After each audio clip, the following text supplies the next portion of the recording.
Mali your choice, no? Sorry. Okay.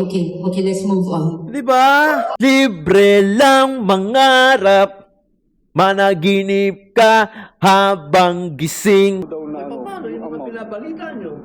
Hindi, yung pinost nyo daw po na ano, yung pera, bakit kailangan pa daw i-post, ipinamigay na, yung... O para gayahin mo. O, baka may pera ka, di pamigay mo, padala mo doon. Anong problema? Di ba? Tapos sasabihin nila, bumaba yung crime rate sa Pilipinas. Nak ng pucha naman. Huwag nyo naman kaming gawin tanga. Ginawa nyo na nga kaming tanga sa flood control, tapos gusto nyo paniwalain kami na mababa ang crime rate sa Pilipinas. Ramdam namin eh. Alam nyo, hindi nyo na kailangan ibalita. What's up mga kayon and welcome back pa rin syempre dito lang sa Joe Malone TV para sa issue ng bayan ating pag-usapan Hit It Music. Di kami natatakot sa katotohanan. Boses ng Pasok na mga suki! pinapakinggan. Joe Malone TV, issue ng bayan, ating pag-usapan. Tunay na balita. Isang magandang Friday at February 13 na Friday, Biyernes sa Pilipinas. Pasok! Sa mamamayan, totoo ang laban. Hindi po Maganda tong talakayan natin. Meron na namang nagpambisyosa at nangingialam sa politika. Ate Shawi! boses mo may halaga sa solusyon. Laging alerto, mapadmatsyag, truth ang hanap. Di kami natitinag, walang palusot. Walang dayaan, tunay ang serbisyo. Diretsyong usapan. Joe Malone Magandang umaga, hapon o gabi sa inyo lahat. tunay na balita. Mega love shoutout sa lahat ng viewers natin dyan. Oy, gising! Sa katotohanan lamang. When I meant gising, ay gumising na talaga tayo, hindi sa pagkakatulog. Totoo ang laban. Pagkos sa katotohanan, mga kayon, ha? Balitaktakan tayo rito. Katotohanan para sa bayan. Magandang mega love shoutout sa inyo lahat, mga kayon. Maraming salamat po sa pagtangkilik, pagtutok. Syempre dito lang sa Joe Malone TV, mga kayon. Paki-double check naman kung nakasubscribe na kayo. Kung hindi pa naman, paki-subscribe at paki-click yung bell icon. Diyan sa description natin, meron tayong mga backup channel dyan. Paki-click para ma-redirect kayo dun sa kabilang link at paki-subscribe na rin at paki-click yung bell icon. Bakit kamo? Dahil nag-uumpisa na silang umatake at ite-take down na lahat ng mga channel ng mga Duterte supporters. Yan. Diyan kayo magaling. Di ba? Kasi hindi nyo kaya dadaanin nyo sa ganyang klaseng laban, sa marumihan tactics, sa burahan ng channel, sa pananahimik, sa intimidation, sa pagtatahimik ng mga political vlogger na sumusuporta kay Tatay Digong. Diyan kayo magaling. Mga kayon, mamaya may discussion tayo kay Robin Padilla. Yun yung good example ng crab mentality. Kaya simulan natin dito sa channel. Mga kayon, paki-subscribe. Pati yung mga backup na channel natin dyan sa may description. Kung mahilig ka sa podcast when Tito Talks, we're talking about anything under the sun. Kung mahilig ka sa food vlog, pagkain, syempre, Tito ng ina mo, Tito Jom, at syempre yung mga solid Duterte updates natin dyan. At pati na rin yung mga clearing operation gaya ng Manila News and Issues at saka yung Kwentong Maynila. Yan po yung mga backup na channel natin. Meron pong editor dyan at meron din po mga nag-a-upload dyan. Pero syempre, tayo yung main character dyan. Okay? Maraming salamat mga kayon. Gawin natin. Pakita natin sa kanila kung anong suporta meron ng mga DDS dito. Yang kahit simpleng pagsuporta, pag-subscribe ninyo, pag-click nyo ng bell icon, mga kayon, ang laking bagay niyan sa amin. Umpisahan na natin ang balitaktakan dito sa issue ng bayan. Limtik na yan. Oh, utang ina. Pampasira ng araw ninyo. Pasensya na mga kayon, ha. Pero kailangan talaga natin i-discuss di ba? Oh, no evidence against Martin Romualdez. Patay! Motherfucker, ha? Di ba? What can I say? Fucking shit! Okay na ilang buhay ito talaga. Ang tindi, lakas no? Ang lakas. Sabi ko sa inyo ito papalit kay yan kay Satanas Sa tindi. Di ba? Matindi. Ito pa may ebidensya, Cheese Escudero, millions in cash, contract, bank records, witnesses, testimony. Tapos doon sa walang ebidensya, no documents, no cash trail, no testimony, no corroboration. Patay. Baliwala din pala talaga, no? Talagang tapos na yung flood control issue na yan. Naloko na naman tayo, syempre. Eng na naman tayo. Wala na naman nangyari sa tax natin. Nagpakain lang tayo sa mga malalaking buhaya. Kakamlista. Ito yung kakampik at loyalista. Posibleng magsanib puwersa versus Sara. BP Sara. Well, anticipated naman to. Nabanggit ko na to paulit-ulit dito. Magkaya naman mag-collab niyang mga yan. At gagawin naman nila yan kahit na magkainan sila ng mga tayo nila. Gagawin nila yan para hindi lang nila mapanalo si BP Inday Sara. Dahil pag nanalo si BP Inday Sara, lahat kayo tapos na. Lahat kayo damay sa mga sarili nyong kontrobersy. Ganun lang yun.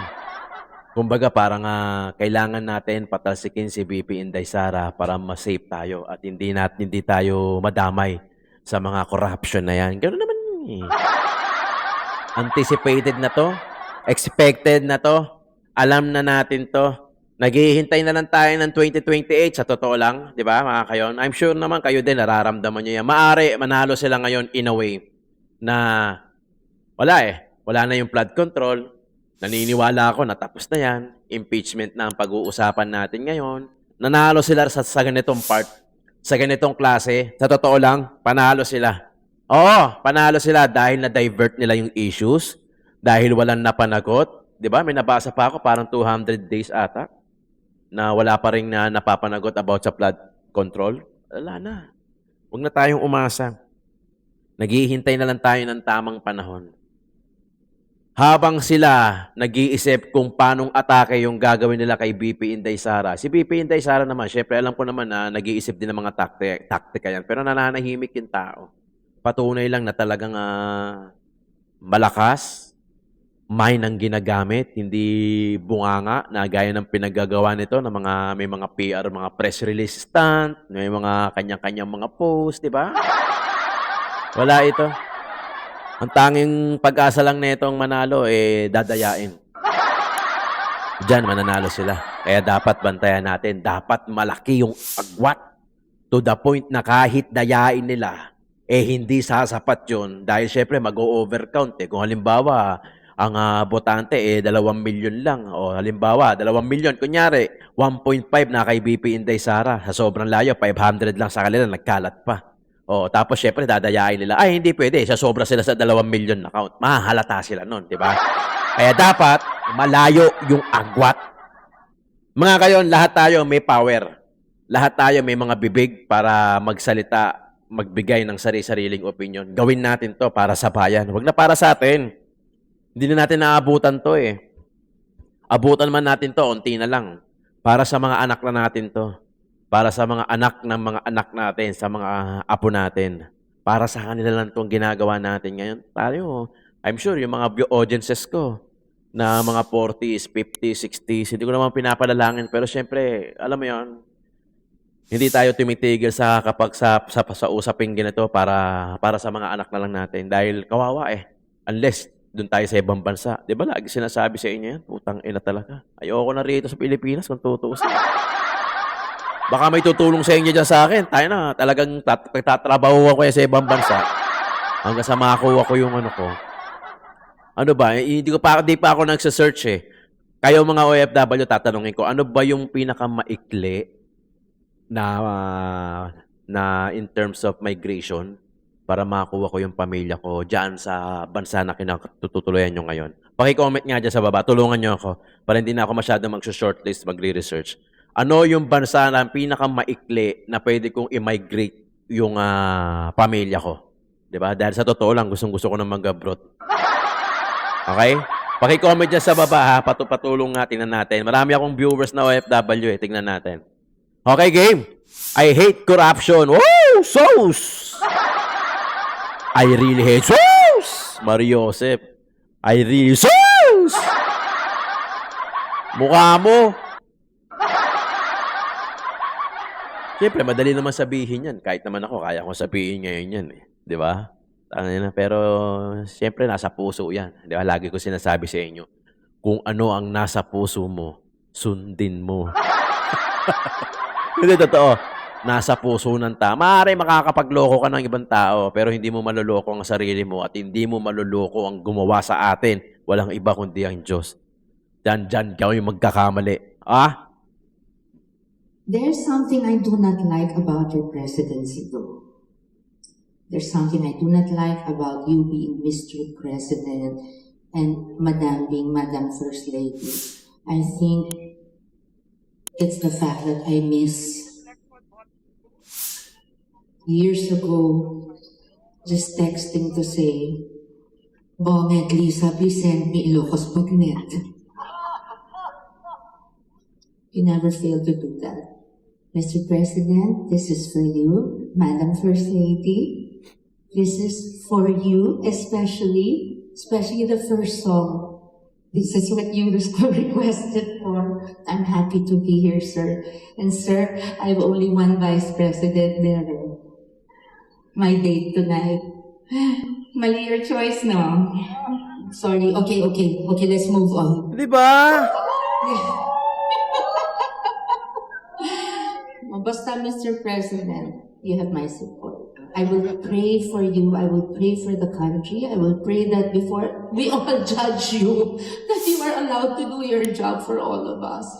And we pray for good health, peace of mind from all the fake news, all the disinformation. May God be with you every single day, Mr. President and Madam First Lady. Naging Vice President na si Madam First Lady. No, but that's my Vice President. My date. Mali daw yung choice ni BBM ng Vice na si Inday Sara. Di ba? Libre lang mangarap, managinip ka habang gising. Alam mo, Ate Shawi, may mga bagay talaga na hindi ginagawa ng mga doktor. Yung trabahong hindi nila kayang gawin tulad ng pagtutubero. In the same manner naman, yung mga tubero, hindi rin nila ginagawa at pinapakailaman yung trabaho ng mga doktor. They were both different job and description. Tama. Di ba? Huwag mo nang pakialaman yan. Kakanta ka na lang eh. Di ba? Sinabi mo pa na mali ang choice ni BBM sa Vice na dapat si asawa mo na lang. Comment kayo dyan mga kayon. Comment. Tayo nakakatawa eh. Di ba? Nakakatawa. Alam mo, mali din naman kami. Mali din naman kami. Dapat sinunod pa rin namin yung sinabi ni Tatay Digong na dapat ang presidente si BP Inday Sara, hindi yan si Bongbong Marcos. Tignan nyo tuloy yung nangyayari. Ano ba to? Mga bulag ba to? Nakita nyo ba yung corruption during Marcos administration? Tignan nyo yung crime rates. Meron na naman. Nagtatrabaho. Gagraduate na sana. Hinold up, sinaksak. Boom, patay. Diba? Ay, sa ABS-CBN, nakapost sa Facebook ko eh. Diba? Tapos sasabihin nila, bumaba yung crime rate sa Pilipinas. Nak ng pucha naman. Huwag nyo naman kaming gawin tanga. Ginawa nyo na nga kaming tanga sa flood control, tapos gusto nyo paniwalain kami na mababa ang crime rate sa Pilipinas. Ramdam namin eh. Alam nyo, hindi nyo na kailangan ibalita yan kung talagang bumaba ang crime rate sa Pilipinas dahil mismo ang taong bayan mismo ang magpo-post ang makakaramdam dahil kaming mga nasa baba, kami yung madalas na nasa lansangan. Kayo, pag-uwi nyo naman ang galing trabaho, lumalabas pa ba kayo? Naknang puta naman, di ba? Hindi, totoo. Yung mga politician, totoo, lahatin natin. Kayo ba, pag umuwi kayo galing trabaho, let's say 7 o'clock, nasa kalye pa ba kayo? Alas 8, alas 9, 10 oras, alas 10, alas 11, alas 12, nasa kalsada pa ba? Hindi. Baka nga natutulog na kayo niyan. Nasa bahay kayo, umiinom kayo ng champagne niyo, nanonood kayo. Pero yung mga normal, yung mga regular, yung mga mahirap, o sabihin na natin yung mga kailangan kumayod na mga taong bayan, na mga tao, na kahit ayaw nilang lumabas ng 10 oras ng gabi, umuwi galing trabaho ng 10 oras ng gabi, kailangan nilang gawin yun. Kasi kailangan nilang magtrabaho, kailangan nilang kumayod. Hindi nyo naman ramdam yun eh. Di ba? Tapos sasabihin nyo, bumaba yung crime rates. Pucha naman, wag naman ganong klaseng gaguhan. May patay na naman, no? Oh, 'di ba? Ano yung sa LRT Tumalon? Ito nag-trending to sa Facebook. O mga kayo na, iba yung pino-post ko sa Facebook, iba yung pino-post ko sa YouTube. Kung kung meron kang Facebook, you can also support Joe Malone TV by following Joe Malone TV on Facebook. Iba, magkaiba. Kasi sa Facebook, karamihan short lang ako. Reels, maikli lang, post, pambabati ko sa politics. Dito, podcast to mahaba. So kung gusto mong suportahan, sana suportahan nyo din mga kayon. 400 something na tayo doon, 400K. Suportahan nyo rin ako, pakita natin kung anong klaseng meron suporta ang mga taga-DDS dito. Di ba? Yung tumalon sa LRT, sakto pagbaksak niya, bumaksak siya sa unahan ng sasakyan. Ang huling balita ko, karang kahapon, ini-inquest, kakasuhan ng reckless imprudence resulting to homicide. Malay ba niyang may tatalon? Di ba? Bash na bash ang ano doon. Bash na bash. Pero ano pa naman yung pinag-aaralan pa naman. Pinag-aaralan pa naman. Pero putya, ano dapat pag-aralan doon? Paano naging reckless? Bumaksak sa harapan mo, nasagasaan mo eh. Hindi pala nalagpasan. Na parang kinakaladkad pa ata, parang gano'n. Parang nakita ko sa dashcam na, anong kasalanan?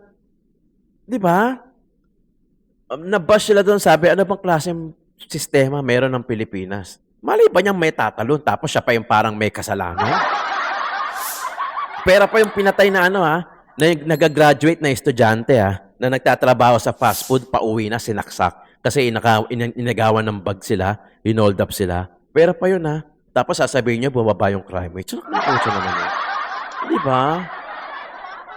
Grabe naman. Ito ata yung kay Senator Robin Padilla. Kasi nung nakaraan, nag-post si Senator Robin Padilla nung pera na worth 1 million para i-donate doon sa mga nasunugan. Ito, panoorin natin. Nabalot sa kontrobersya ang cash donation ni Senador Robin Padilla para sa mga pamilyang apektado ng sunog sa Bunggao, Tawi-Tawi. Pinuna kasi ng mga netizen kung bakit kailangan pang ipangalandakan daw ito sa social media. Narito ang agenda report ni Dexter Ganibe ng Abante. Nilamon ng nagngangalit na apoy ang nasa 1,000 bahay sa baybaying bahagi ng Barangay Lamion, Bunggao, Tawi-Tawi noong February 3. Kaya bumuhos ang tulong sa daan-daang pamilya na nawala ng matitirhan. Isa sa nagpadala ng tulong, si Senador Robin Padilla. Noong February 9, pinost niya sa kanyang FB page ang 7 bundle ng tig 1,000 piso at 4 na bundle ng tig 500 pesos na kung susumahin ay 1 milyong piso. Sa kanyang caption, sinabi ni Senator Robin na gustuhin man niyang iabot ito ng personal sa mga nasunugan, hindi siya pinayagan ng pagkakataon. Kaya pinadala na lang sa kanyang consultant na si Engineer Kerwin Hamjani. Nakasaad din dito na sariling pera nila ng asawa niya si Mariel para pantulong sa pagbangon ng mga nasunugan. Marami ang pumuri sa pagdodonate ng senador ng pera nilang mag-asawa. Sabi ng ilan, maliit man ito ay malaking bagay na para sa mga nangangailangan sa Bunggao. Pero may ilan naman na pinuna ang pagpo-post pa ng senador. Sa FB page ng Di Umano, kwestiyon ng mga nag-comment kung bakit kailangan pang i-post ng senador ang picture ng pera na binigay. Bagay na tila kinapikon ng baguhang mambabatas. Binabash ka dun sa pinost mo daw na Paano yung mga pinabalita nyo? Hindi, yung pinost niyo daw po na yung pera, bakit kailangan pa daw i-post, ipinamigay na, yung... Para gayahin mo. Baka may pera ka, di pamigay mo, padala mo dun. Anong problema? Ayon sa Chief of Staff ni Senador Padilla, kung aktibo pa raw sana sa showbiz ang mambabatas, ay di hamak na mas malaki pa siguro ang maibibigay niya. Ginawa raw ng senador ang pagpo-post sa social media para pamarisan ang pagtulong sa mga kababayan na nasunugan sa Bunggao, Tawi-Tawi. Para sa agenda, Dexter Ganibe, Abante. Manatiling nakatutok Okay, paliwanag sa natin. Milyonaryo News Channel. Paliwanag natin. Ito, papaliwanag ko ng buo. Okay. Biblical kasi to Do not let your left hand know what your right hand is doing. Matthew 6:3-4 yan. Advising that charity and good deeds should be done in secret. It emphasizes humility over hypocrisy, suggesting one should give without seeking recognition or credit, ensuring the motive is sincere, not for show. Okay, ganito. Maraming tatamaan ng mga charity works dyan, yung mga charity vlog, di ba? Do not let your left hand know what is your right hand is doing. Okay, ganito. Pero kasi depende. Ang purpose kasi niyan kung ano yung nasa puso mo eh. Kung talagang ang nasa puso mo ay kumita lang dahil sa charity vlogs, kumita lang dahil sa paggawa ng mabuti, gumanda yung impression ng tao sa'yo dahil pinipicture mo tapos pinopost mo, depende yun sa puso. Ang sinasabi ni Robin, para pamarisan ng iba. Again, depende yan kung ano yung laman ng puso na magpo-post ng gagawa na yan. Kung gagawin niya talaga yan para talaga makapag-inspire ng iba, yun na nasa puso niya at walang ibang makakakita nun kundi yung nasa taas lang. Di ba? Kaysa naman mga nagbibigay ng limpak-limpak na pera pero for the show lang naman talaga. Di ba? Sino ba ang pwede mag-judge sa atin kayo, Senator Robin Padilla? Ikaw ba? Kayo ba? Yung mga nagko-comment ba? Ako ba? Wala. Siya lang. Dahil siya lang ang nakakakita kung ano ang nasa puso ng bawat tao, ng bawat nilalang kasi anak niya tayo. Di ba? Kung ang purpose ni Robin para sa show lang, para gumanda lang yung impression niya, talagang mali.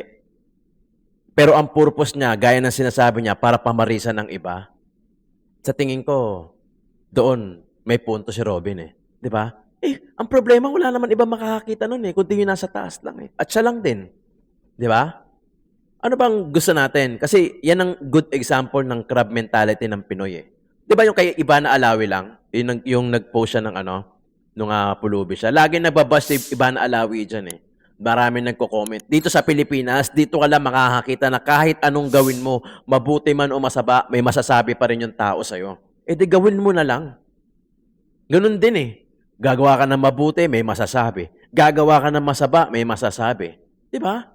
Wala, ganun tayo eh. Di ba? Lagi ko sinasabi sa inyo eh. Ano ba? I'm sure marami to na nanonood dito, tatamaan dito. Bakit hindi kayo makapag-subscribe sa amin mga political vlogger? Di ba? Kasi ayaw nyo nang uungusan. Kasi Pilipino eh, Pinoy eh. Hindi lahat hindi lahat. In fairness sa mga nakasubscribe sa akin, in fairness, alam ko kung sino kayo, alam ko yung mga lagi nagko-comment, yung mga silent viewer ko, yung mga lagi nagko-comment dyan, kilala ko kayo, lagi ko kayo, familiar yung mga pangalan nyo nasa ibabaw, kahit gaano kayo kadami. Kasi nagbabasa din naman ako, di ba? Hanggat kaya ko.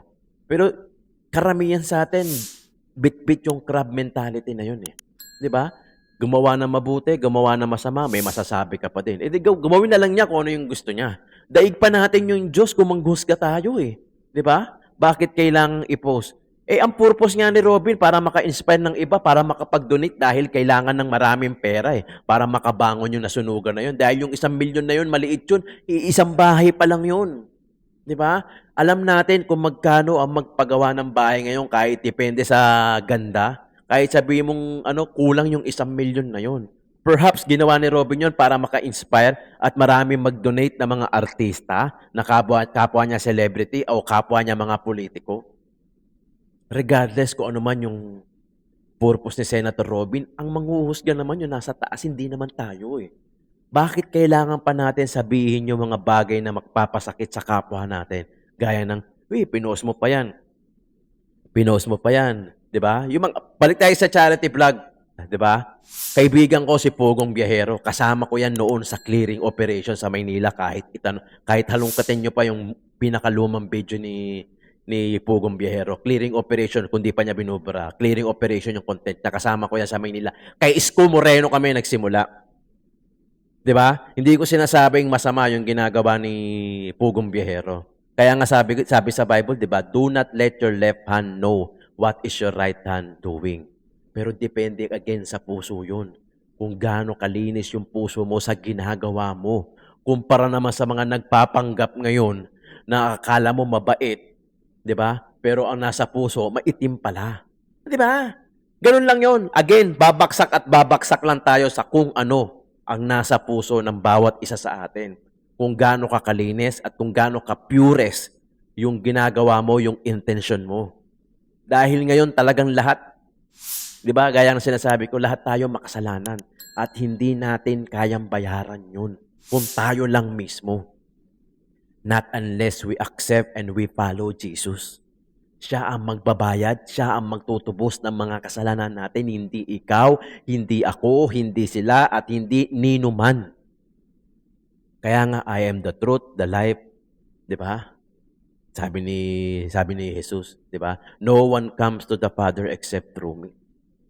Malinaw eh. Di ba? Lahat naman tayo makasalanan. Di ba? Yung salvation, libre yan na ibinibigay sa atin ng Panginoon through faith. Hindi sa good works, hindi sa good charity works, hindi sa good deeds. Binibigay, so no one can boast about it. Para walang magyabang. Di ba? Hindi ka pwede magyabang. Alam na ni God yun eh. Na, isipin natin, magpapakabait ako, gagawa ako ng charity, tutulong ako, papabibigyan ko ng pera yung mga mahihirap para pagdating ko sa taas, sa langit ako mapupunta kasi tumulong ako. Di ba? Ang problema, yung salvation, hindi mo makukuha sa paggawa ng good deeds eh. Makukuha mo siya through faith na libreng ibinibigay ng Panginoon. Libre. Hindi ka pwedeng magyabang sa taas pag akyat mo, Lord, wala akong kinuha. 100 lang, natatandaan ko, pinupit ko sa nanay ko. Pero kumpara naman sa mga politiko na trilyon-trilyon. Hindi mo pwedeng sabihin gano'n. Sasabihin pa, nagyayabang ka na kasi 100 lang kinuha mo. Parehas lang yun. In a same manner na sasabihin mo na, Lord, charity vlog nga yung ginagawa ko sa babae. Marami akong pina-opera na mga bata. 'Di ba? Tumulong ako sa mahirap, binigyan ko ng pagkain. So nagyayabang ka na. Alam na ni God 'yun, kaya nga salvation is a free gift from God. No one hindi siya kayang kunin sa good works mo, so no one can boast about it. Walang pwedeng magyabang.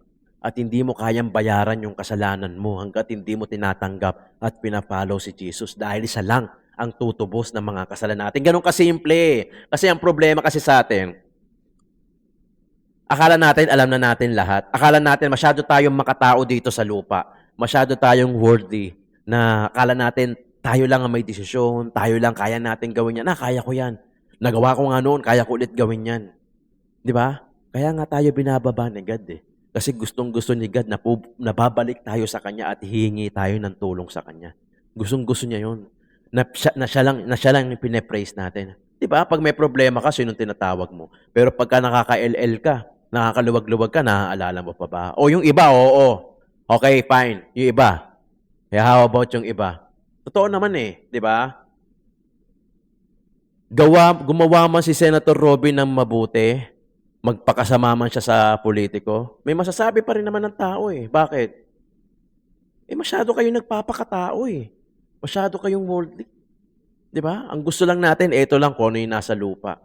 Di ba? Kaya hanggang ngayon, wala eh. Ligaw na ligaw tayo.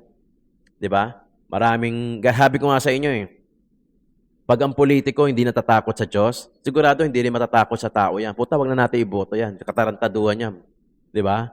Baka gaganyan-ganyan niya si Tatay Digong. Baka si Tatay Digong pala talaga yung Di ba? Kahit nasabihin na natin, nagmumura yan. Di ba? Anong gusto nyo? Yung ganitong klaseng estado ng level ng gobyerno natin, na halos wala nang patutunguhan, bumababa yung crime, naliloloko tayo ng harap-harapan.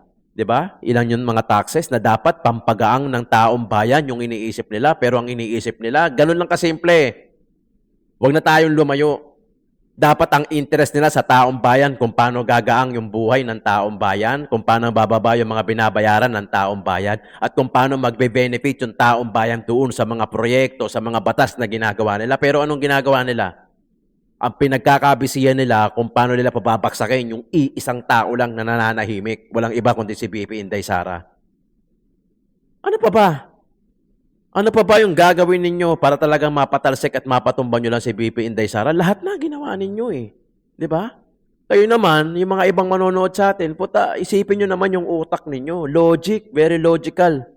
Puta, isipin nyo na lang, puta, bakit nagkukulab to mga to para sa iisang tao lang, tapos yung isang tao ang tahimik lang? Anong sense? Di ba? O natatakot kayo na pag si BP Inday Sara Duterte ang manalo, halongkatin niya lahat ng pwede niya ikaso sa inyo na dahil sa mga kabalustugan na ginagawa niya ngayon. Kaya takot na takot kayong maupo siya. Ganun lang yun. Kasi alam nyo, lahat kayo sabit. Sinasabit nyo na si Bibit Inday Sara ngayon. Bakit hanggang ngayon wala pa rin napapatunayan? Noon pa yan, impeachment na yan. Nire-recycle nyo lang. Takot na takot kayo na pagka si Inday manalo, yari kayo lahat. Kasi talagang alam nyo sa sarili nyo, nasasabit din kayo. Di ba? Yun ang nakakainis na part. Yung alam mo ng Pilipino ka, na nasa dugo mo na yung pagiging crab mentality, pero inuugali at pinapakita mo pa. Nakakainis. Di ba? Bili mo mag-donate. Kung ako yan, kung ako yan, halimbawa, may bagay. Lahat talaga tayo, kanya-kanya. Kung ako yon, babawi ko yung 1 million ko. Tangina, ganun pala eh. Kaso ang problema, ang iniisip ni Senator Robin, ano ba pakialam nyo? Kahit i-bash nyo ako, hindi naman kayo tatanggap ng 1 milyon. Ang tatanggap, ang magbe-benefit, yung mga nasunugan. Tama naman eh. Di ba?